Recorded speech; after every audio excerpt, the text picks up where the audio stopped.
Hello, welcome to Album Deep Dive with Jason and friends. And today I have two of my good friends, Joe and Bobby. And Joe, Hey, Jason. hey, Joe, as you might recognize from past episodes, Bobby, this is your first time on, so thank you very much. It's good to be here. Thank you. Yep. And today we are going to be deep diving a special album by Johnny Popstar and the Love Explosion, A Day at the Beach. And what makes this episode even more special is that I have two of the band members here with me. We know those guys. Yeah, ready for a basketball game.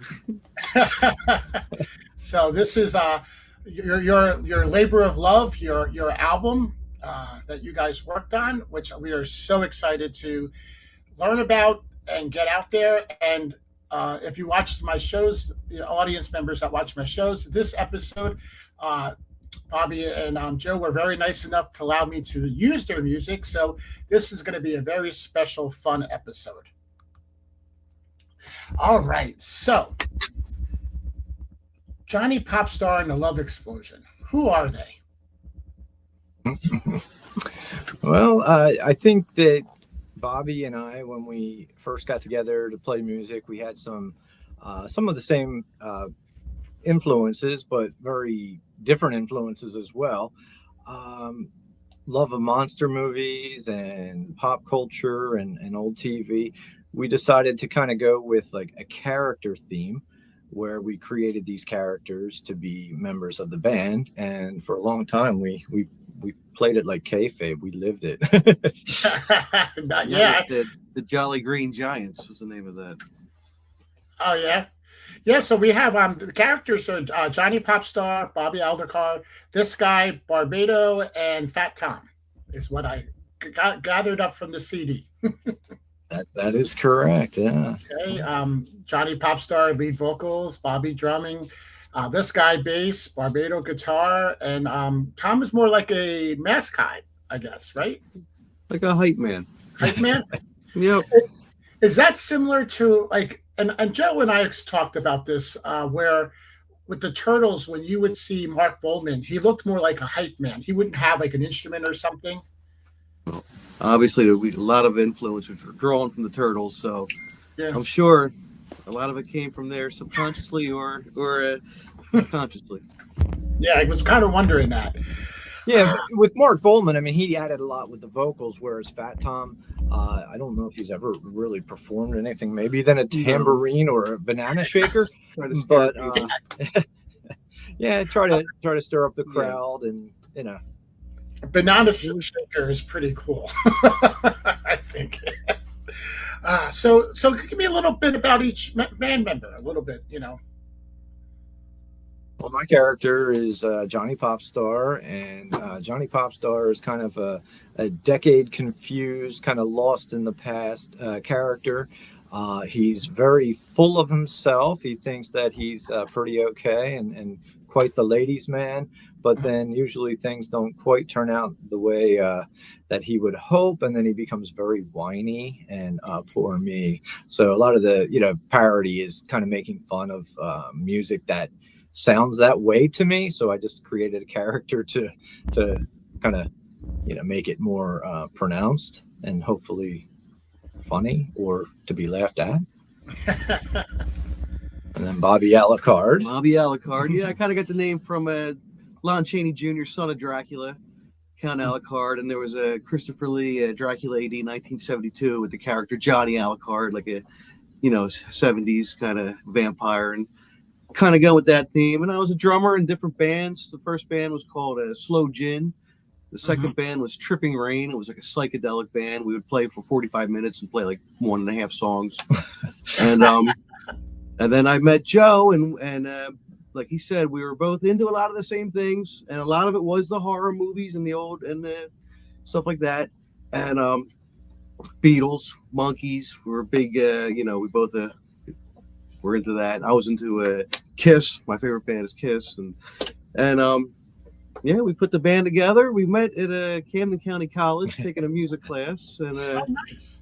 Yeah, and I guess I saw this guy with the sideburns, and I'm like, this guy's got to be cool. And we, made plans to come over and actually study, but we didn't study. We had a guitar. I'm like, hey, you got a guitar? Let's play some songs, and it just went from there. And then about 10 minutes of studying, and then like 2 hours of just kind of messing around with music, and let's form a band. Yeah. Okay. Yep.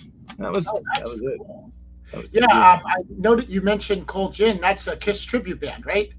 And then for the last 25 years, I've been doing a Kiss tribute band. So probably the best one I had was Strutter. Played with Strutter a lot for about 8 years. Toured a lot through the country and other countries. Yeah, outside the country. Did some fun stuff with that. Yeah. Yes, we're definitely Kiss fans here at Album Deep Dive. That's for sure. Yeah.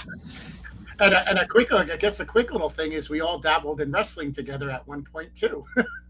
Yeah, well, the other two characters in the band, the Barbado character and the this guy character, are masked wrestler characters, and I guess the history goes back in that with the Jolly Green Giants, after we made some personnel changes, we wanted characters that could remain, even if like band members were interchangeable.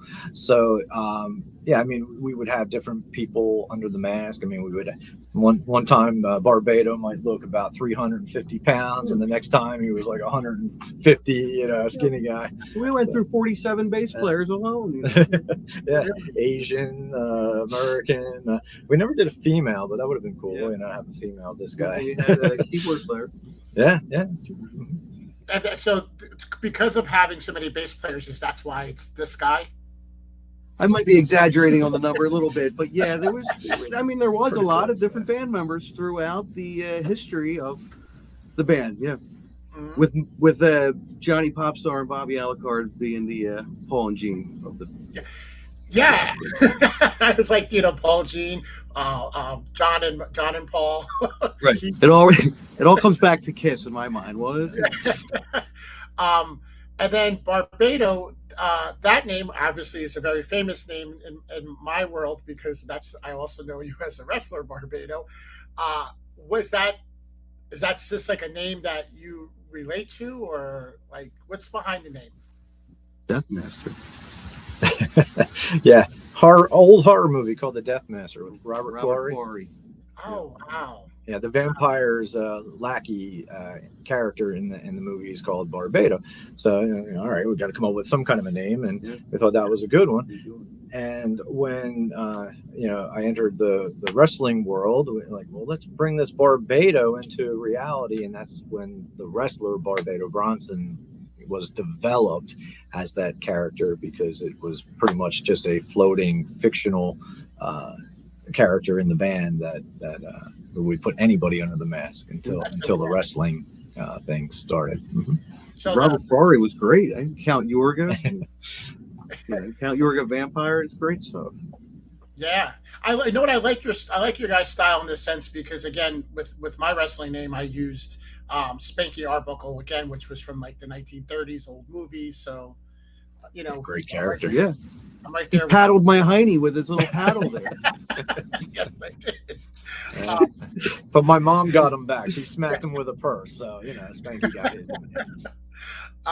So pretty much everybody's changed. Just you guys. Does Tom you guys haven't performed in a while, right? No, we haven't done a live performance it's been a while. For a couple years. Several years since. You've done a couple of albums, which is pretty awesome. And then pretty much with the albums, it's just been really consistently you and Bobby, right? And Steve Butler, who came into the picture. Steve Butler is a pretty consistent guitar player on the studio recordings. Mm-hmm. And he was listed as producer for this album, The Day at the Beach, that we're going to be reviewing today, right?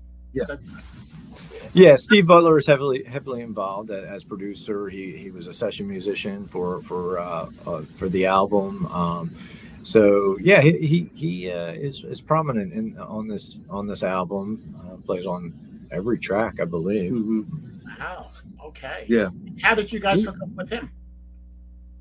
Through Fran Smith from the Hooters, right? He brought him in at the Flo and Eddie sessions at Big Zone in Conshohocken. I believe that's where That's when I first met Steve. I thought Fran brought him in to play on that. Yeah, so That going back to our first band, which was the Jolly Green Giants at that time, when we first wanted to go in and record a demo, one of our band members had been in school with the son of the bass player for the Hooters. Fran Smith Jr.'s son was in school with our guitarist at the time. So he said, "Oh, yeah, come in and record with Fran," and we got to know him pretty well, and he was really kind of helping along, with our development. He played bass on our first. Played bass on the demo. Came to some of the practices and tried to give us some pointers and try to bring the band along a little bit. So after we disbanded the Jolly Green Giants, we decided to do a album in a bigger format. Back then it was the 2-inch tape. So Fran got us into his studio. We ended up getting session musicians, which included Flo and Eddie from the Turtles. Glenn Burtnick from Styx had been played with Styx, and the number one song that he wrote, "Sometimes Love Just Ain't Enough," is kind of like what people would know him for. He wrote that song, and Flo and Eddie, of course, from the Turtles, and Frank Zappa's mother and Ben. They were saying Sean Lennon was in the studio down the hall recording too. Do you remember that? Oh, wow. I do.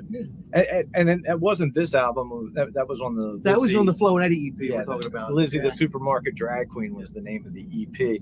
Yeah. And no, that was a pretty cool studio. The Fugees were recording out of there at the time, when they were kind of on top. I remember seeing, what was her name? Lauryn Hill? Yeah, She was on the cover of the Rolling Stone the week we were in the studio, and she walked in and she just kind of like talking to our engineer, and I look down at the magazine. I look up and I'm like, look down at the magazine. I kind of hold it up to the engineer. I'm like, yeah, they record upstairs. I'm like, oh, okay. Yeah. That's pretty neat. Wild. Wow, that's pretty nice. How long was the recording session For the Lizzie EP? No, for the day at the beach. Day at the beach. I mean, we did it over time. We weren't. We had taken a long hiatus from, what would we say, from the time we did that EP. We were playing live for a few years, and then kind of about 2003, early 2000s, 4, something like that. It just kind of petered out. We never quit. We just kind of stopped doing it, and we didn't record. We didn't play. And then Bobby called me up one day and said, "Hey, would you want to go in and record a couple of songs he had heard from Steve Butler?" I used to work at various music stores, and Steve Butler came in, and it was probably about 10 years at that point since we had played, and we were talking, and he generally seemed to like the idea of what we were doing, and he fit right in with the style. He remembered for the Flo and Eddie sessions, and we were just kind of like, hey, he had a studio right here in Jersey, and we said, hey, let's go just for fun. Let's go record a song or two. You know what I mean? Why not? Yeah. And then it started from there. It went really well, and we liked it, and just record a couple more songs, and throughout, I guess, maybe about a year's time, we had let's do an album. We had enough material. I was like, let's release this. It wasn't even really planning to release it when we started, so that's why it kind of like drug out like that. But yeah, it just kind of developed. The kind of the rebirth of Johnny Popstar and the Love Explosion, and because then we started playing live again and put more albums out and music videos, and and then this was also your first full length, right? It was, yes. Yeah, that had to be very exciting for you. By this time, and things were changing technology wise. A lot of the digital recordings were much more easier to do and much better quality than they had been in the past. So we had gone from this expensive 2-inch tape to recording digitally, where a tape is free. You could do as many tracks as you wanted, and it was you didn't have to worry about tape. Now, and when you did the studio, was it just you, Bobby, and your producer? Most of the times. Fran Smith had come in and did a couple of tracks with us. He played on Daphne Blake and I think one of the other tracks. Now, Joe, you're strictly just guitar, right? Guitar singing? Yeah, I mean, primarily, I'm a songwriter. Mhm. I sing. I don't know if I'm a singer. I play music. I don't know if I'm a musician, but all the other guys are pretty good. So I just, playing rhythm guitar and doing Rhythm. the singing. And You But don't do Joe's a like great songwriter. His a lot of I always thought a lot of his songs like tell a story, and it's almost like a yes. punchline at the end. And it's a certain style. I kind of equated it to a mixture of maybe Tom Petty and Weird Al. Yeah, I actually, as I've had the album for a long time, but I hadn't picked it up in a long time. And in the last 2 weeks, I've been listening to it nonstop. And that was something, again, from knowing Joe as a person, I was like, oh my God, I never realized Joe was such a good songwriter. Like he writes really good songs. So it was very nice to remember that. And again, the music on it was very good, very polished album for independent. You guys did a phenomenal job. Um, Thank you, man. Thank you. Bobby, Yep, you that's the now, one of the first thing I noticed when we put the band together was the songwriting. Yeah, a band that even plays well but doesn't have good songs. I thought he's not going to do anything. But you need good songs. And Joe had a ton of good songs right from the beginning, so we're like, let's go. and didn't play good, so I had to do one or the other. yeah, you're right.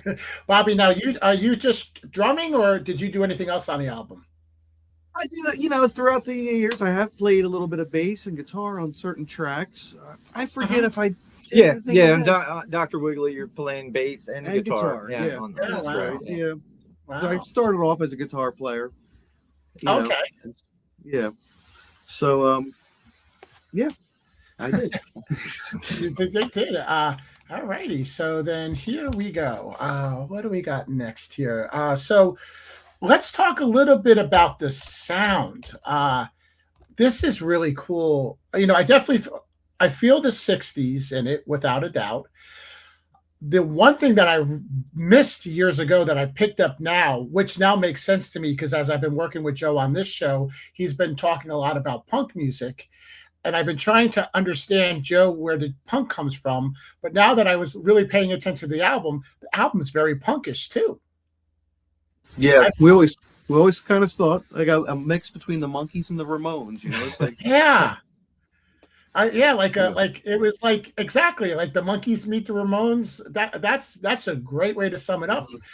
And it to me, that mixture gave it such a sense of fun when you listen to it.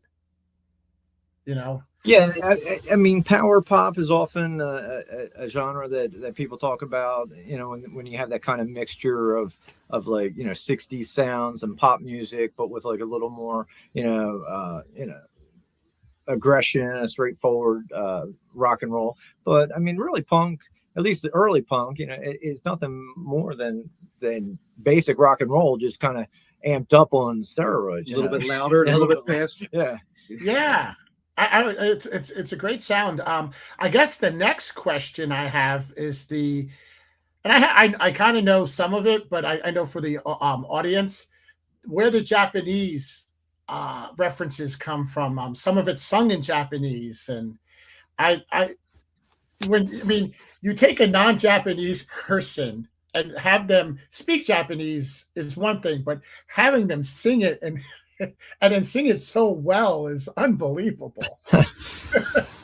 Well, yeah. When Bobby got in touch, or when you talked to Steve and you were talking about, let's see if we can maybe get Johnny to do a Yeah, I couple of missed the songs. band. I just wanted to have some fun. Let's just play. Nothing. Mhm. I was really not interested in doing music at that time. I was doing a lot of other things. I was going back and forth to Japan. I was teaching an English class in a Japanese church. And I was just trying to pick up and learn the language and doing music. I mean, it wasn't something that was on my, radar at the time. I wasn't against it. So I said, how about we record 2 songs? Let me sing one in Japanese and it will be, a cover song. I was listening to a lot of Japanese 60s music called group sounds, bands like the Tigers. And so I said, well, let's do one of the songs in Japanese. And that way I can call it a exercise in language learning, Mhm. And that's how it came to be. And I think was there 3 songs on this album in Japanese. Yeah. And I just thought it sounds so cool. So Yeah. It does. Like yeah. I like was kind of shocked on that. Like, because again, I'm more like alternative heavy metal. So, throwing me like a pop Japanese song would be Yeah. like, you're like, what? But this was like, I'm sitting there going, yeah, yeah, I like some of the Japanese stuff more than the like sounding the American. And I'm like, this Yeah. is so cool. Like It's cool. Yeah. I realized I could probably go now listen to some Japanese music and still enjoy it, Yeah. not knowing what they're saying. And we could always lie to people and say, "Oh, we're big in Japan." Yes. How can they prove it? Right. Now, that's another good question. Since you did that, was there any push to put this in the Japan market? It there was a group that found the one song after we did the video. Somebody had reached out to me. They had some kind of a blog in Japan, and we saw like the hits on the video go from just like a couple hundred to several thousand. After they posted it, and the distribution, which was done. The album is available on Amazon.jp, so we've gotten a few downloads and album sales through that as well. I mean, not a ton. We're not selling much in America either, so but we did get a few. Nice. And it was just digital and CD, right? Right. Mm-hmm. Now, being the vinyl world of today, any plans to ever press it on vinyl? Well, that would be really cool. I would like to see that happen someday, and even on a special edition 8-track, I would like to see it. Yeah, right. Yeah. I could. Yeah, we'll make that happen. I would love to be able to, because when I study albums for the show, I obviously a lot of times I get stuck with digital. But when I have an opportunity to play an album on vinyl, I love it because it's just the sound of it. So, and I can only imagine I really give you guys a lot of credit for the production on it. It sounds so good that I was like, this would be a killer on vinyl. Thank you. Yeah, we Well, took our time with it. Like I said, it took a while to put all these songs together, and we, like he was saying, we're on digital, so it wasn't like the old days where you had to get it in 1 or 2 takes and move on. Yeah. We took our time with it and layered it and experimented with different sounds and just had fun with it. Yeah, I think with the retro feel of it too, it does feel like a kind of sound that maybe you would want to play in vinyl format. Yeah. It does lend itself to it. And then, did you guys ever have any issues with the sound in the sense of like any direction between each other creatively? Did you, like, hey, I want to go this way, I want to go that way? Because I guess in a way, you guys are a little different. Not between us, but with the other band members. Yeah, absolutely. Yes. Yes. Yeah, like we were into different stuff, but when we come together, it's now something new, and it doesn't matter what the other stuff was. Really, we're just concentrating on this creation of what that song is at the moment or whatever. And for me, I never thought about, I don't know. Yeah, there had been songs that we had played live, like there was one called Social Status Crisis. We used to play that live, and it was kind of like a surf beach song. And then when we ended up going into the recording studio and did it, came out a little more with like the power pump, a little bit of more punkish driving feel to it. And we're like, wow, this kind of works. So, we went with it. So, usually if somebody comes up with an idea, the rest of it listen to it like, yeah, I like that. And Bobby and I have always been on the same page. There's been very few times where one of us came up with an idea that the other didn't like it. Mm-hmm. Yeah, I am. Yeah, because as I briefly said in other podcasts, I wrote with your cousin-in-law, wrote songs, and it is a fun thing when you have a partner that you can write a song with and be able to be vulnerable with, and then them not say, "Oh, I hate it." You have that good connection, because it hurts when someone doesn't like something. Yeah, because I've written with other people who aren't very close to, and they're like, oh, garbage, and I'm like, oh, thank you. I mean, that can be a challenge, and sometimes you want to level up to it, but to be with people that are on the same page as you, and it might bring something different to it, but when you hear like, oh, that's right, and that's how it's always been with us. Now, any was there any leftover songs on this album, or did you like everything you recorded you put out? I think if there was ideas of anything, they wound up on the Yeah. follow up album. I think we did have some ideas and maybe started to lay a couple tracks, but nothing finished. I don't remember. Yeah, this wasn't like an album that we had a concept and say, hey, we want to do, this concept for this album. We were just going in and recording what, we were feeling at the time. And when we got to, enough material, like, okay, that's an album's worth. Like I said, we never really intended to go in to do an album. It was just like, oh, let's do some more tracks. Let's do some more tracks. We were doing a song or two at a time and finishing them, and then, all right, let's do more. That came out good. Let's do it until it's not fun anymore. That's interesting because when as somebody that's not part of the band listening to it, I see a theme, and like you said, it's little by little, but I see a concept, I see a theme in it, and that's pretty cool that came out very naturally, I guess. Cool. Yeah, and a lot of these songs were around for a while at this point. Some of them were back from the Jolly Green Giant days in the '90s, and so yeah. Yeah, we had a backlog of material that we used to play live, just hadn't recorded, and we kind of like picked and chose from those group of songs. Some of the material was new for the album, but a lot of it, like he said, we had been playing for several years live before we actually had a recording of it, or maybe demoed it, but not a decent recording that was really releasable. All right, well, we're gonna deep dive this album right now. Even deeper now, we're going to go song by song, which I am excited about. And for the first time ever on Album Deep Dive, we are going to be able to play a little bit of it. So here is The Big Drag, a little bit of it.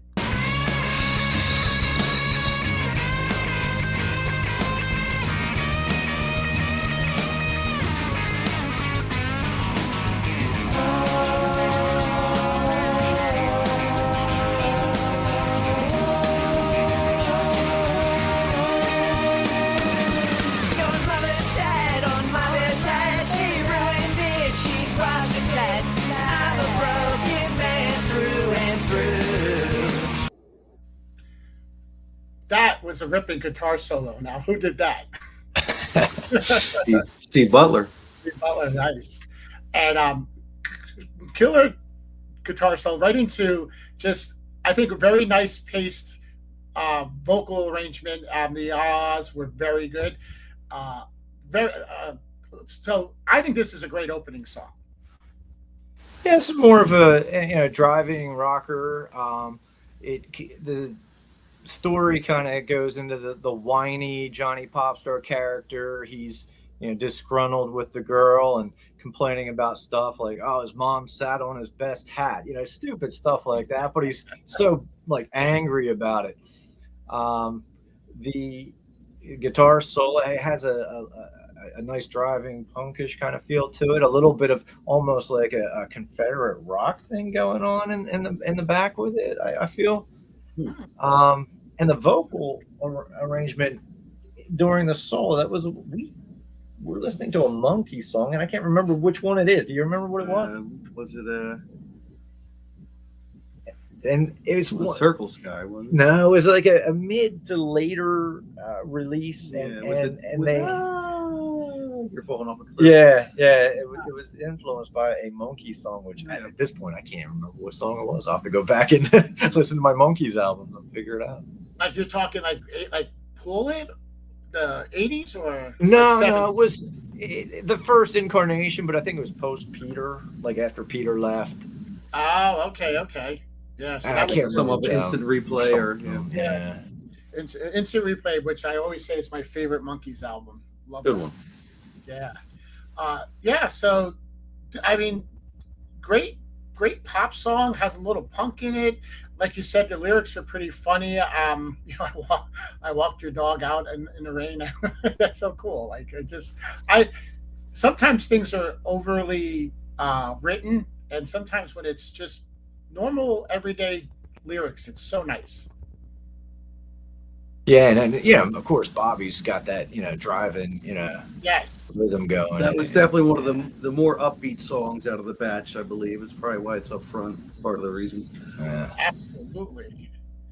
All right, so next track, that's track one. Next track, we have Linda Linda, which let's give a little bit of listen to Linda Linda. 飛ぶネズミみたいに美しくなりたい写真には写らない美しさがあるからみんなみんなLinda, Linda, Linda, Linda, Linda, Linda, Linda, Linda もしも僕がいつか君と出会い話し合うならそんな時はどうか愛の意味を知ってください All right, Linda Linda. Bobby, your timing is awesome in this song. Awesome.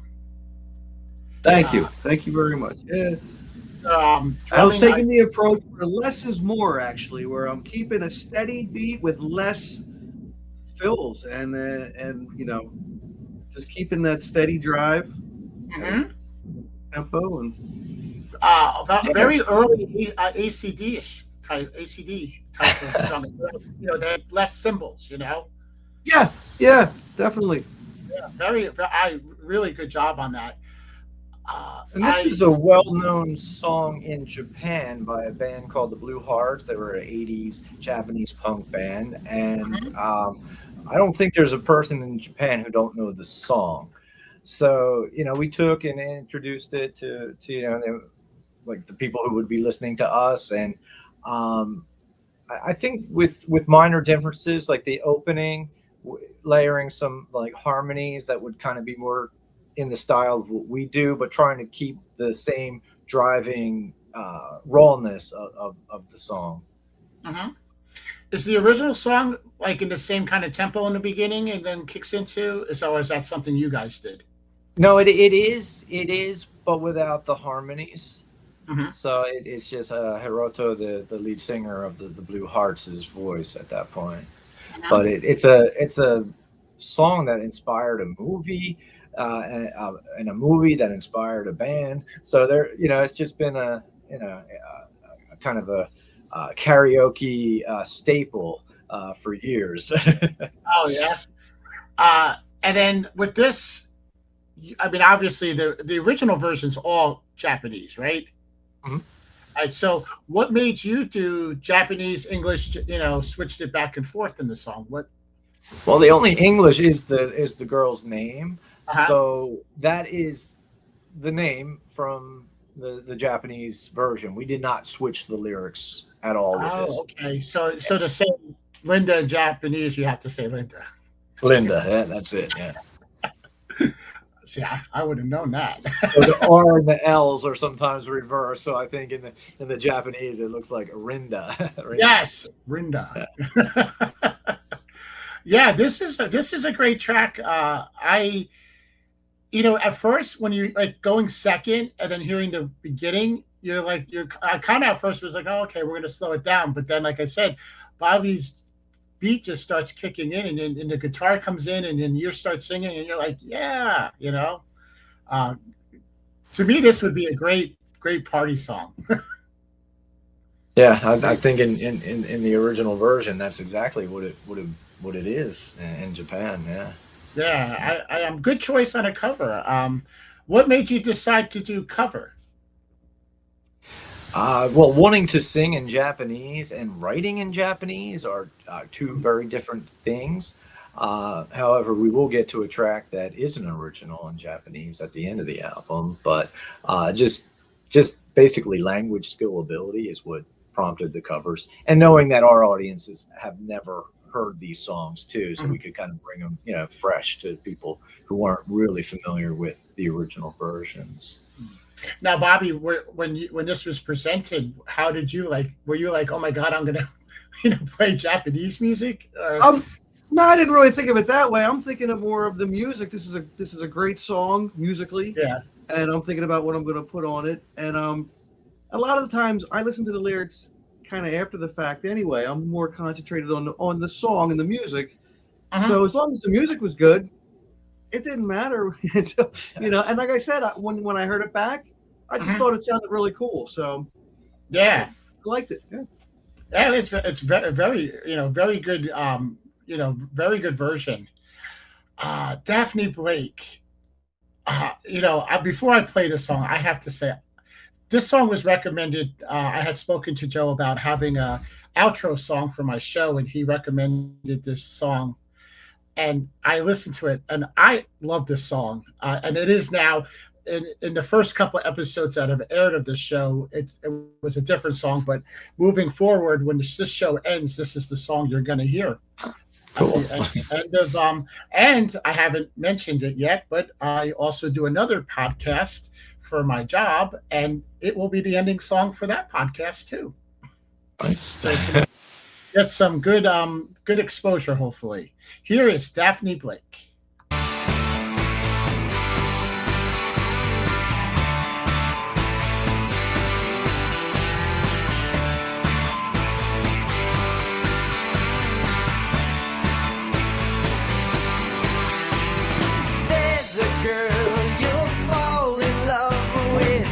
Sooner or later, and there is not a boy I know who wouldn't want to date her.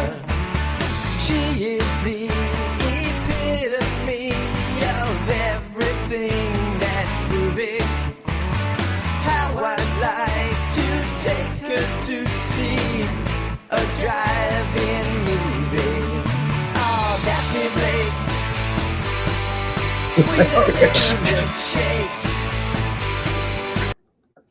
I tell you, it's so funny. I watch my friends' two kids, and I play a lot of this music in the car, and they're obsessed with milkshakes. So when they hear that part, they're like, milkshakes. All right. So this being probably one of my favorite songs that you guys done, please give me the whole rundown of the song. Well, you want to talk about the character, Bob? It's obviously about Daphne Blake from Scooby-Doo, and Scooby-Doo is a favorite of both of ours. We love the old Scooby-Doo stuff.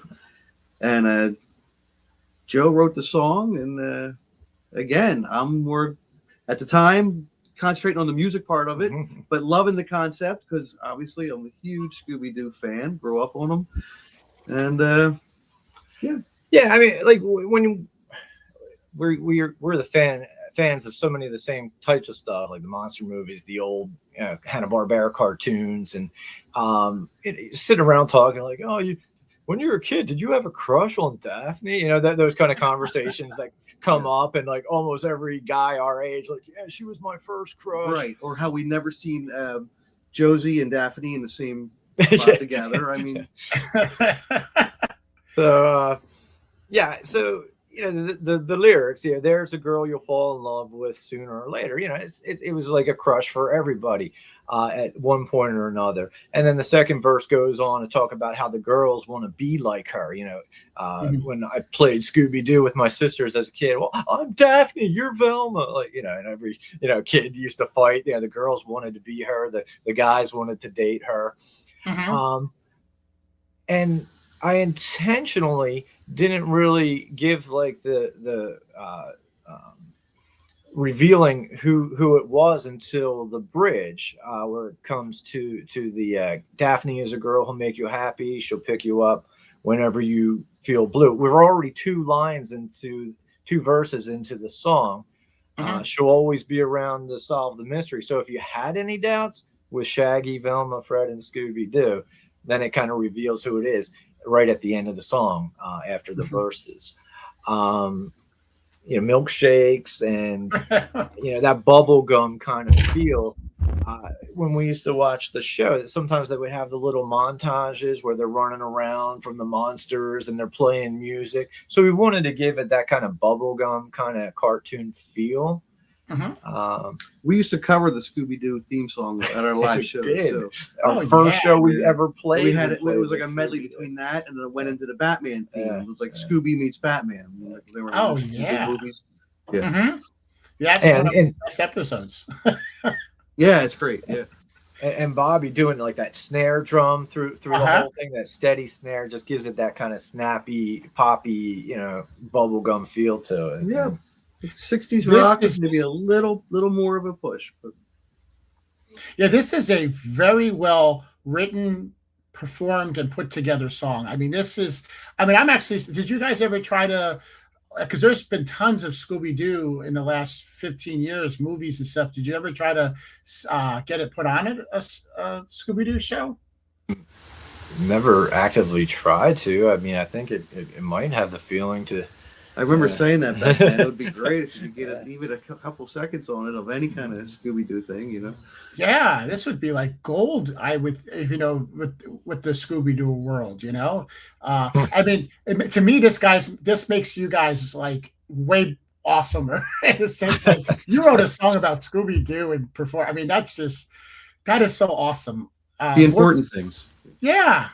More people need to do stuff like this than, I hate myself and I want to, just, end my life or something, like this is perfect. I love this. I said, I'm having a ball when I'm editing my shows, using it at the end and playing it and hearing it. So, the synthesizer, great sound. Yeah, with the keyboard thing going on. Yeah. Now, who did that?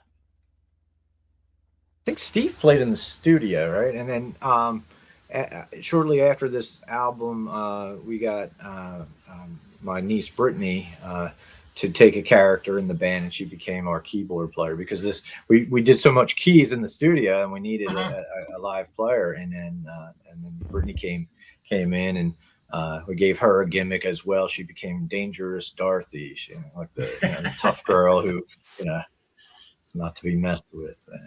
Now, this had to have good reactions when you were performing, right? Yeah, I think this was one of the songs that went over. The little kids loved it. Yeah. Yes. And I could totally imagine. I would have been, I think if I was at a show and heard this, I'd just be like, yeah, I love the song. It's so good. Yeah. We Dangerous Dorothy had actually dressed up for a couple of the shows as the Daphne character for a couple of performances. Yeah, actually, last Halloween I was Fred. Nice. Okay. So did you have the rest of the crew with you? Did you have a Velma, Daphne, and Shaggy? Well, I had to go to the kids' school, and their mom dressed up as Daphne. I did Fred. And then we decorated her car as the Mystery Machine, and then I put a stuffed animal Scooby-Doo in the middle, and then all the little 5-year-olds came out and did the trunk or treat. It was adorable. Neat. Yeah. All right. Let's see. Track number 4, JFK. Okay, here we go.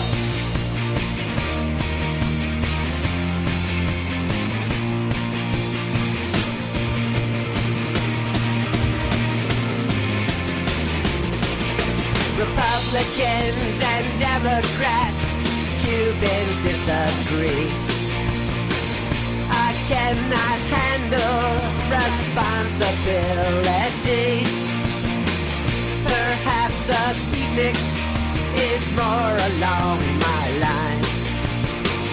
Don't doubt my love for you, my freedom's not a crime. And I don't wanna be a Kennedy, oh can't you see that I could never be a Kennedy, oh no, the Peace Corps and the...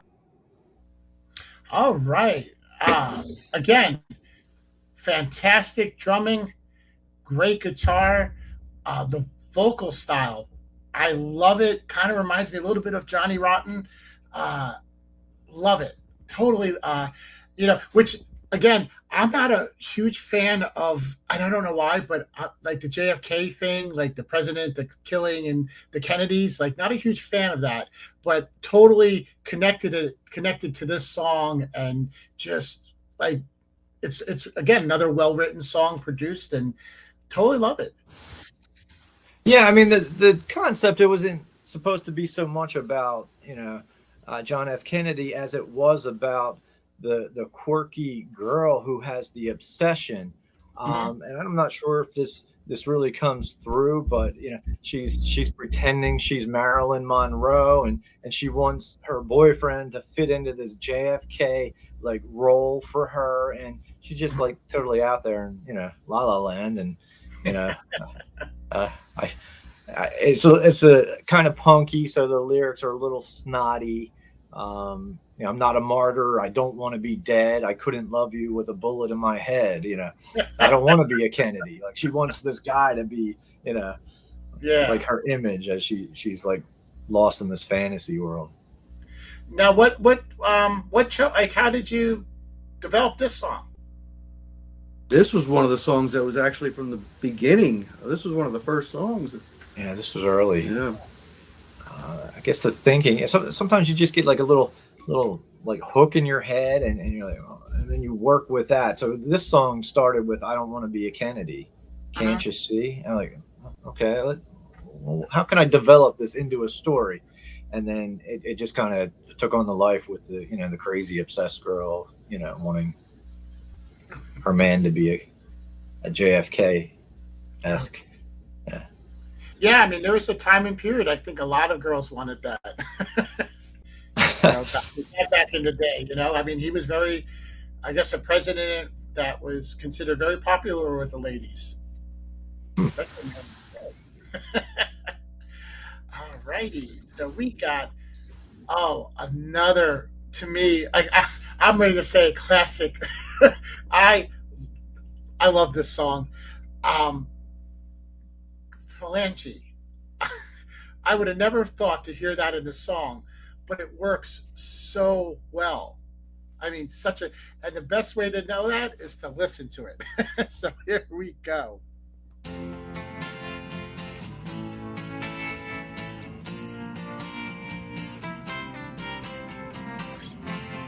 Karen Palangi just moved in down the street. She is not the average girl. She has set my heart a whirl. Listen closely and you'll hear the sound of my heart beating for the prettiest girl in town.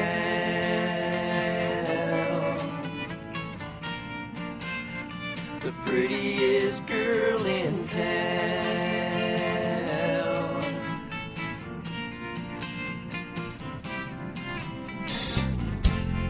Karen Palangi, I would gladly save you a seat at the movies next to me.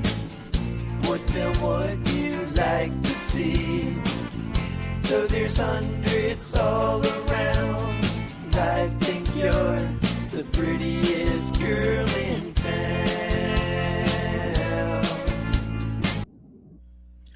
Okay. Uh, I love the drum sound. Drums are a big part of this. Love the guitar. What's the effect on the guitar? What do you call that? That flanger? Yeah, the flanger. Flanger effect, I think you would call it. Yeah. I really enjoy that. I'm always using the vintage Ludwig drums. That's a big part of my drum sound. Mhm. It's yeah. Yeah, and that's very important. I There's some albums out there that when you hear the drums, they don't it doesn't sound right. I mean, like I'll give you a prime example. Uh, Motley Crue's Theater of Pain. The drum sound sucks on that album. Not the drumming, but the sound sucks. Where you have to have a good sound, and that's what's so impressive with you is you really got a good sound, and you're a very good drummer too. So it really shines throughout this album. and this song too is just. Oh, I mean, Karen Falange. Yeah. Where'd that come from? That, that's a great story. She's a real person. A real person. Mhm. Her name is Karen Palangi, a co-worker of Bobby's at the time. And how did we get to the point where I wrote a song for her? Well, I don't know. Sometimes you can say things in a song that you wouldn't say to somebody in real life, and you know. Well, Bobby's always messing around, being silly, and we're always having a good time. So Karen, being a coworker of his, he, I don't know how he would put me on the phone with her and say, "Oh, Johnny Popstar's in love with you." I go, "I never met this girl in my life," and she put her on the phone with me. And I'm like, "Oh yeah, I fell in love with her voice." And this went back and forth for a while. I'd write these stupid poems, like these "Roses Are Red" poems, and recite them to her on the phone. I never met the girl, so I said, "I'm going to write a song for you." I'm just playing this stupid role. So this is what I came up with: this real preteen, corny, poppy song. But yeah, we took like the production of it, we took seriously. She came to a show, we performed it live, and Johnny went over to her table with a rose and presented it to her. Having never met this girl, she said, "I'm going to come out to see you." I said, "We're going to play the Karen song for you." And I like, "Bob, who is she? Where's she at?" Like, okay. So when it came to the part of the show, I go down to the table, I leave the stage, I present her with flowers, I'm singing like Keith Partridge, would to somebody in the Partridge Family, just totally, being Love that. obnoxious nerd. And she played along with it, but we got a pretty cool song out of it. I don't know if she's ever heard the recording of it. We lost touch with her years ago. And if Karen's out there, hi Karen, thank you for the song. Yeah, because I mean, this is a highlight of the album. One of the highlights of the album. I literally have been walking around my house, not even playing the album, and singing it. That's how much catchy it is. Well, yeah, hopefully it's an earworm, and that's what we try to do, is have some kind of a hook or something that will stick with you. The first tracks up to this point had been kind of rockers, and we'd say, "Oh man, this might be a good placement to kind of slow it down and put the slow song, the love song." But even our love songs, like I can't really do a straight love song. It's so preteen. He don't even pick the girl up. He's like, I would gladly save you a seat at the movies next to me. He don't even go to pick the girl up. Like, was he 14? Get there yourself. Yeah. Go right on my peg. So Yes, the big old 80s day. This is definitely a knockout the park. This is a great song. I love the story behind it. It makes it even better. It's almost like your Sharona, Yeah. Your Sharona song. Oh my God, I love it. Great song. All right. So next up we have, and Joe, you definitely have to help me with this one. It's called Stekina Elsa. Lovely Elsa. Lovely Elsa. It was an underground Japanese group sounds band from the 60s, recorded it, called the Lions. And they weren't like a major band. They were a signed band, but they weren't like a major success at that time. They were known, kind of like a one-hit wonder maybe in Japan. And then around the time that we were recording, there was a movie that came out in Japan called GS Wonderland. It was a fictional movie about a band who wanted to make it kind of like That Thing You Do kind of story. But this band was a mixed group. They had a girl member, and they were only selling boy bands, so she had to tuck her hair under. It's a great movie called GS. And this is the song that they did throughout the movie. And it's just a great song that, and we just wanted to have a go at it. And this is what we did with it. So this would be, so this is the second cover, right? Actually, it would be at least the second cover, yeah, because it was recorded in the 60s and then in the movies in the early 2000s. And then, we did it. Yeah. Cool. All right, let's check it out.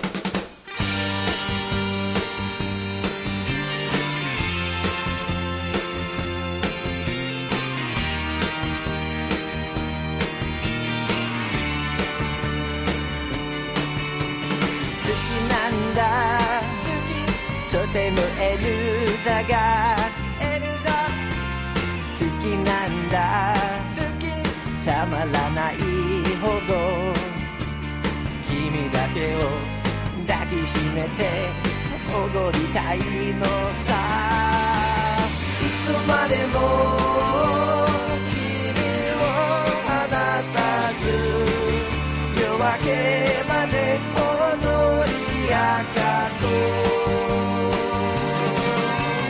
いつまでも君を離さず夜明けまで踊り明かそう I could have just let that keep on playing. I love it. Bobby, I love your drumming in this. Is just there's like good force to it, and I like a drum that has power. You know, you're not beating it too bad, but you're just beating it perfect, and I love it. Thank you.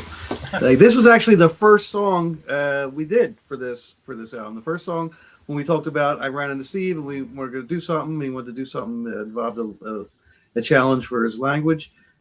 This was the first song.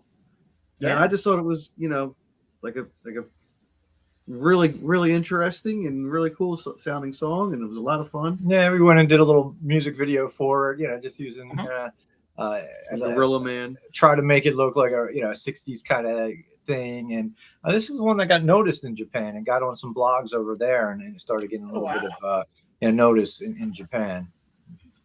Yeah, and Joe, I mean, you singing this, which you sing this all in Japanese, I believe, right? Yes, this is incredible. I mean, just you don't skip a beat with it. There's no mispronunciations.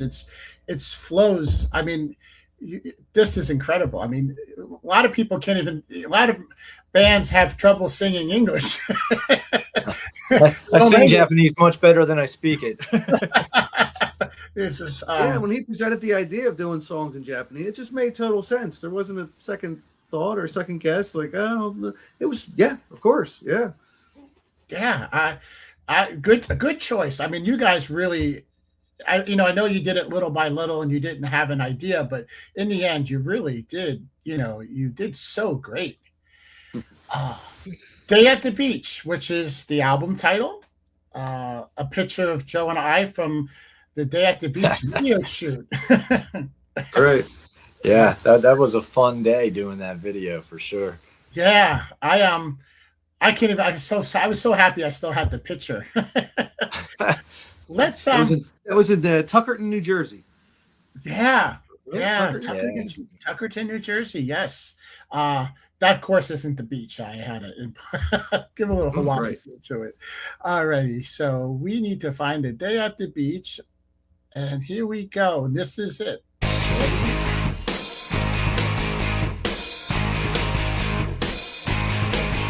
I was sitting on the beach one day. The sky was clear and blue. I used my hand to block the sun as this man came into view. His skin was red, his head was bald, his chest hair full and gray. Canvas laceless tennis shoes, and to me he did say, girls love old men in speedos, pass by eat cakes and Guidos.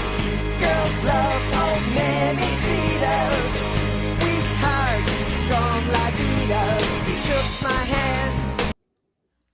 I love the chorus. It's funny. Yes. It's a funny song. Yeah. Hence why I said sometimes you remind me of a Weird Al and there's a punchline. It's meant to be fun. That was the whole concept of everything we did, really. It was like, it's fun. Why not do it? And we enjoy it. And it's, we don't take it too serious. And this is a prime example of pretty much everything that sums. Yet at the same time, we take ourselves very seriously. Right. And exactly. We're serious about not being serious. Yeah. Very serious. Yeah. And like I said, it's a fun song. It's got really good groove to it. just just another. Did you realize when you guys were doing the songs how like every song's like a home run almost? Thanks. This was another song that was around for a while in Yeah. different incarnations of the group.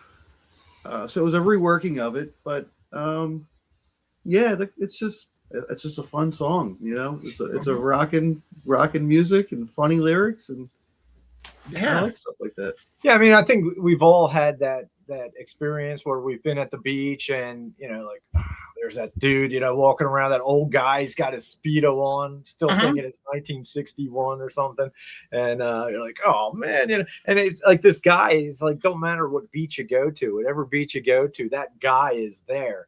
And so I just Johnny's thinking he's going to get the girl, but like we always thought that old man in Speedo was kind of weird or gross, and all of a sudden, that's what the girls are going for. So Johnny loses out, and he's all disgruntled and whining about it like he usually does. Whining and crying. Yeah, whining and crying. And line Guidos. I mean, especially in 2012, that was like that was what those Jersey girls were looking for. Yeah, beefcakes and Guidos, girls passing by. Yes. We carts and strong libidos. And the video shoot, you were part of it. Spanky was on the beach with us, and we hired this actor. I think we paid him $50 and gave him a Speedo. Oh, that's right. Oh my God. Yeah. Is that video still online? It should be up. Yeah. Oh, I'm going to put the link on at the end of that. You post links on this so that people can go to YouTube and to see it. I have to watch it too because I don't think I've seen it since it came out. Oh wow, You're in it. Yeah, wow. All righty. So special track here. Dr. Wiggle. The Wiggly. Yep, Wiggly. Yep. Dr. And Wiggly. this is written by you, Bobby. This is one of my songs. Yes. Yeah. All right. So Bob on guitar. This is I play drums, guitar, bass, and I sing the lead vocal on it. Yes. All right. Let's get down to it then.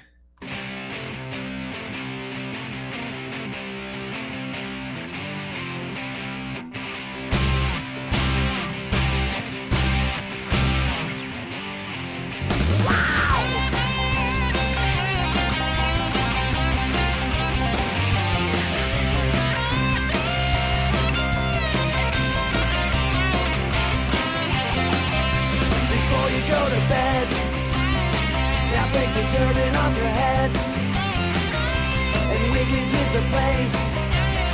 You'll meet the creature from space. I wanna ooh, I with Dr. Wiggly. Ooh, I with Dr. Wiggly. He'll resurrect the dead. At least that's what he said. And in his evil plan is the son of Wolfman. I wanna... Incredible. I love it. Thank you. Fantastic job. Everything, just the guitar, the drums, your vocals are very good. The lyrics, like again, what you guys like to do. You got your horror, you got your comedy in there. This is a great song. Oh, thanks, Jason. I appreciate that. Yeah, it was a song that was around for a while. Definitely inspired by a lot of 50s sci-fi and rock and roll. Put those two together, and that's what that is. Yeah, and we imagined ourselves like going not just into music, but like into like movies and film, and we actually had written a script about this evil Dr. Wiggly. Because when you listen to the song, you're like, what are you talking about? Wolfman and resurrecting the dead and stuff? It's a movie. So we had written a script, and we had a camcorder walking around a graveyard, and people were looking at us like, oh, The Revenge of Dr. Wiggly, which I believe is on YouTube. Yeah, we tried with a camcorder and didn't get very far with it. We got his cousin with a bath towel wrapped around his head for a turban. Upside down salad bowl is the crystal ball. It's really But it was supposed to be like an homage to like Ed Wood kind of bad sci-fi movies and stuff, which we loved, and we imagined ourselves like actually going forward and doing more kinds of media than just music, and then tying them together. You know, kind of like like the Monkees had their TV show as a vehicle to do stories and whatnot. We imagined that we would Cartoons, be doing comic books, TV shows, movies, bubblegum cards, lunchboxes. Yeah, that's what we're that was the goal. Yeah, I you know, this is I think this is a nice track in the sense too. It you know, it changes some things up a little bit. It gives you you know, another perspective of somebody else in the band, and I love that. You know, any was it hard to get you to want to do like a song where you're singing and all that, or were you just No, because we're influenced by bands like the Beatles and Kiss, where they have multiple singers, even if it's not, you know. And I've started on guitar and I sing and I play bass, and it was something I've. It was like him saying to me, "We're going to sing in Japanese. I'm going to play this on good." Okay, it's like, sure, it makes sense. So yeah. Yeah, and Bobby's a really good songwriter too, and you know, I think every album that we've done, we try to include at least a song. You know, get that Bobby Alucard track that he takes the lead vocal and like a Peter track or a Ringo track. You know? yeah, I like that. That's pretty cool. Now, did like, did you want, like, would you ever want to ever do more than one track, or are you just like a one track person? Like, you're cool getting one on? Oh yeah, no, it's not even. It's just the main focus is Joe's songwriting. That's the whole. That's the initial start of it right there. Everything comes from that. But with that being said, it's nice to give it a little texture or change it up a little bit, and yeah, I'm happy with a song or two in there. That's fine. Now, I know, and like I said, we know you that I know you as a drummer, and you've done a lot of drumming projects. Have you ever done a solo album? I've done some rap album, a couple rap stuff under the name Superfons during the COVID time. It's like you know, you couldn't do any shows. You couldn't. I was playing cover bands all the time. I was playing Kiss tribute bands throughout the years, and we couldn't play live. So I just thought it'll be fun. I was a big fan of like Run DMC, Beastie Boys, Fat Boys, LL Cool J, that kind of stuff. And I just thought rap and rock, you know, Yeah, just for fun. The same thing like we do for this, just for fun. And I had Johnny Popstar do. We did a rap cover of a Monkey song, Circle Sky, featuring Johnny Popstar. Yep. So and we actually, it hasn't aired yet. This will air before that episode, though. It is going to be on one of my episodes, your Circle Sky cover, because we covered the Monkees album. oh, there you go. Yeah. So Joe gave permission, you know, without probably talking to you. No, he asked me. That sounds great. Please play it. So it's going to be on definitely. It's definitely. I filmed it, edited it, just haven't aired it yet. But it will be soon. Okay, so next track. Oh, Joe, help me out. Bada no Kusari. It's I think it loosely translates to well, it says it right there, Chain of Roses. All right, let's check it out.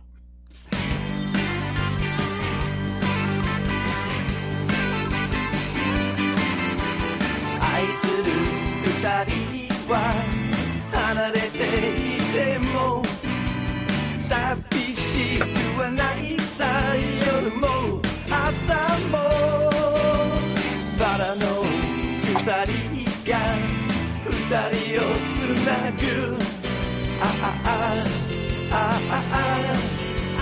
感じる愛の世界を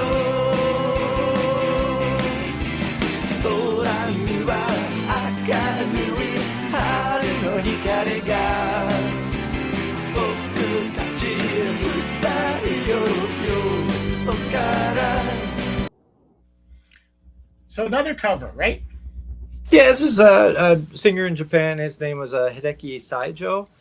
He was kind of like a 70s teen idol, kind of like a Leif Garrett style or something in Japan. This particular song kind of felt like it had like a little 50s kind of thing going on, and it just felt like something that would be fun for us to do. I do remember struggling with one of the lyrics in this. I played an early version of it for my Japanese language partner to kind of say, oh, can you listen to make sure, the pronunciation? And there was a spot that I kept messing up, and I can't remember which spot it was. So I brought her into the studio with me to re-record those lines. And she's standing behind the microphone, and she's like mouthing the words to me, so my pronunciation would be, using her hands, and I just, every time I listen to the song, I see her face, prompting me to get the lyrics correct. Her name was Yuki. She had a lot of fun. In fact, her father was security at the Beatles concert at the Budokan. So that's a cool side note about Yuki, my conversation partner, who helped with this song. Oh, that is so cool. Yeah, this is a nice, nice cover. It keeps the flow of the album. What was there covers? Because I think there's 3 on this album. Yeah, 3 Japanese songs are covers. So covers was something you wanted to do, or just? I mean, I know you wanted to do Japanese stuff, but did you set out to do 3 covers, or just worked out that way? I think it just worked out that way as we came up with songs. Like, hey, I'd like to record this song, listening to something, and bring it to them and see if it was something we could do, and so we ended up doing 3 Japanese cover songs, and then we translated one of our English songs at the end into Japanese, and did a Japanese original song with the help of a couple of friends getting the lyrics correct. Yes, I can't wait to get to that. Okay. Up next, we have, "Oh Valerie, I Really Hate Your Boyfriend." I love the title. Here we go.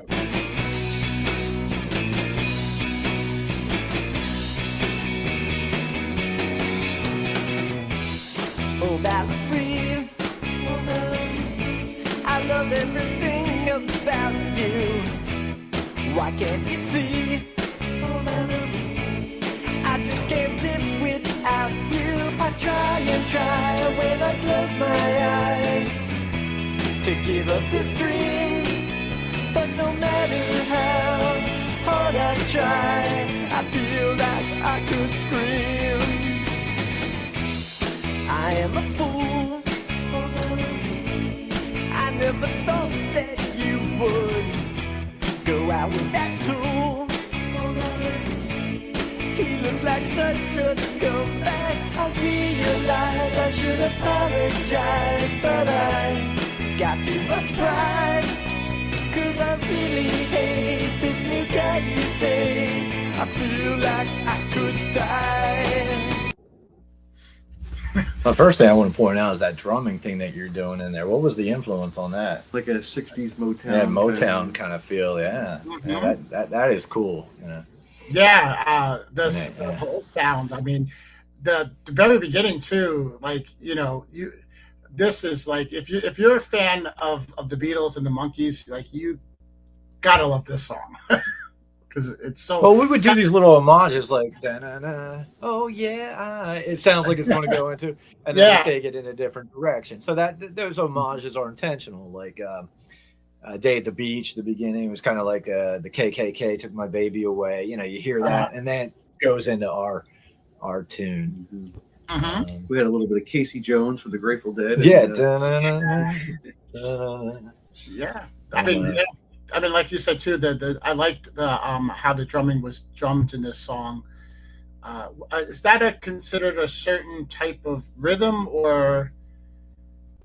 It's kind of based off the "I Feel Fine" drum pattern a little bit. I was basing it off of that, and the fills I was basing it off of a lot of Motown. Yeah, that was the feeling. And I was just kind of go with that feeling and take it from there. I had a lot of tambourine in there, which is a big part of the drum sound.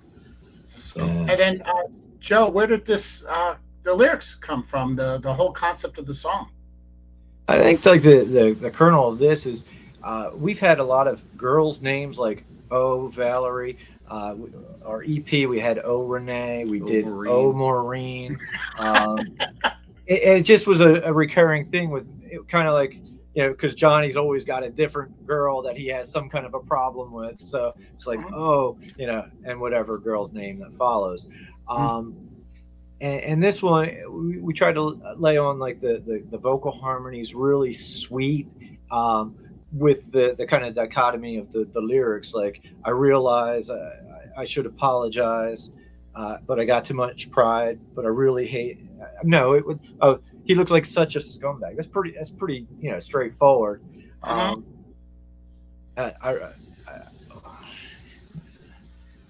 Name the time and place, and I'll beat his face, with the really sweet harmonies going over it. That was kind of like a Ramones thing. You're a loudmouth, baby. I want to beat you up, kind of, but just doing it super uber sweet, super uber bubble gum, and have that kind of, dichotomy. And I think that's part of the humor in it. Yeah. I have, lyrically, and I was very shocked when I saw the scumbag word. No, Joe would never say that. But Johnny would. But Johnny would. He did. I love it. Yeah, and we did a little music video for this, and there's a line that this guy is such a sissy. Well, the bass player in the band, this guy, we made be the guy taking the girl away from Johnny, and he's like peering around, like watching them together and popping up. I mean, Bobby's like in a trash can and like spying on them the whole time. Oh, I love it. Good song. Like, again, you guys it's one of these albums that everyone is just progresses and is great and keeps a great flow. Okay, Joe. Boku no koto kirai nano. And that translates to the things about me you really don't like, you really hate. It was originally an English song that we had done for years called "You Don't Like Me," and we had kind of done it more up tempo and more kind of like a beach surf kind of song for a long time. Yep. And then when we got to the studio, we recorded it with English lyrics and Japanese lyrics, and we put the Japanese lyrics on the album. But somewhere on the internet, you can find "You Don't Like Me" with the English lyrics. Okay. All right, so let's check it out.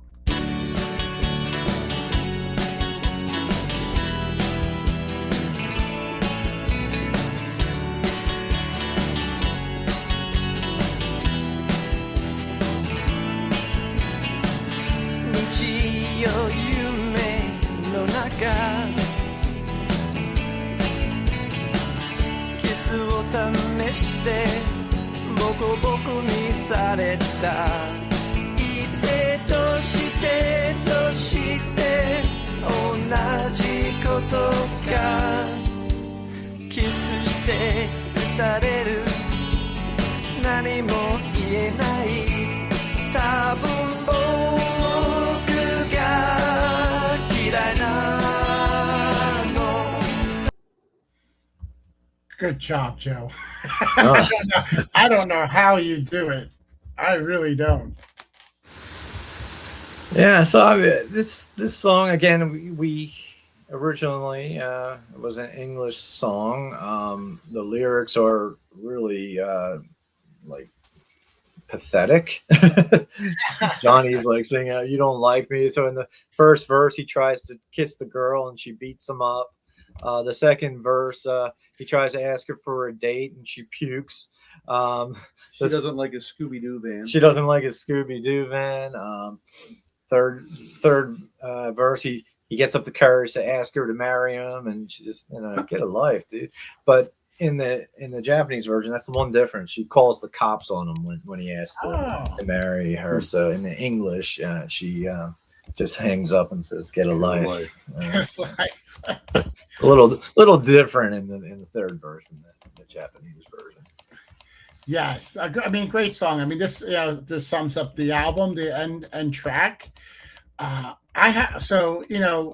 Going through it, song by song and listening to it, I'm gonna say, and I know that, and obviously I asked this question at all my shows, and I know, Joe, this is your least favorite question, favorite track. I'm gonna go first, and I'm gonna say it's gonna be probably Daphne Blake, but it's tied with Karen Phalange. So, but I'm gonna say Daphne because it's a little more like that, that jump up and down song. But that's gonna be mine. This is actually one that I think I can answer because I've thought about it coming into the show. And I don't know if you'll believe me or not, but I literally was going to say the exact same two songs. I would have to say between Daphne Blake and Karen Phalange. Yeah. Bobby, what's I your? think we're gonna have to go with JFK. Believe it or not, not that Nice. it's the best song on there, but it makes me think of the very beginning when we first started, and that's my favorite one. Yep. Oh wow! Look at what a modest man. He could have just said Dr. Wiggles. Yeah, right. Dr. Wiggly. Yeah, I mean, so here's the thing, and this is really for the listeners. There's not a bad song on this album. There's this song. This is an album again, and I know the album concept is lost in 2026. It's all about singles. This is something that you can put on and play straight through. You don't have to run to skip or do anything like that because there's not a bad song on it. There's not a bad song. There's 11 bad songs on it. No, this is phenomenal. This is, I've listened to a lot of independent albums, and this is one of the best independent albums I think I've ever heard. Not just songwriting, the musicianship, even the most important, your production, which is usually what falls on independent releases. And we had a lot of good luck in that the personnel that we were able to get to work on this with us, are industry lifers. Had done some major stuff themselves. So, the talent behind it, not mine, but the other personnel was really, top notch. Everybody, you guys, you did it as a group, and you knocked it out the park. I highly recommend all listeners to make sure that you can stream it on Spotify. You can it's on Amazon Music, it's on iTunes. It's again, remember, these are independent artists, so the best thing to do is to buy it. Yes. How old is this album now? 2012, it said. 2012. Yeah. It's an older album, and you've done albums since then, but this is an incredible album, not taking anything away from the other albums, which hopefully we will talk about in future shows. But this is just, to me, is a very special album, and I think something you both should be very proud of. Thanks, you very Jason. I much. appreciate that. I am so thankful that you guys have been on the show. I do, Joe, I know you'll be back for more because you're my partner here on Deep Dive. Bobby, I have an open invitation. We got to do a Kiss album. I would love to do that. I could talk about Kiss all day. Yeah, we're going to definitely do that. You remember, I'm going to hold you guys. We want a Johnny Popstar and Love Explosion Day at the Beach vinyl. Yeah, okay. And A-Track. And A-Track. A-Track, we want that. And what else do we want? We want a reunion. You guys got to come back. It's been a while. You never know. And that's what I say. Sometimes things are around for a while and they might pick up. And if people are interested in it and they want us to play, then that's a different story, Well, I'm going to throw out a challenge to both of you because I know you guys are music partners. I want an original theme song. Hook me up. Spanky song? Well, no, for the show. Okay. I want an original theme song for the show. Come on, guys, help me out. I got two of the best people I know in New Jersey that can rock it. So we need a special album deep dive theme song. All right. We'll get right on it. Thank you both. Please, everybody, subscribe to the channel. Please, like. And when you get done with this, go right to Spotify or Amazon or iTunes and get this album, listen to it. If you stream it or buy it, you are not going to just be disappointed, and you're going to be writing me thank you letters for having them on the show because it's that good. Thank you, guys. Thank you, Jason.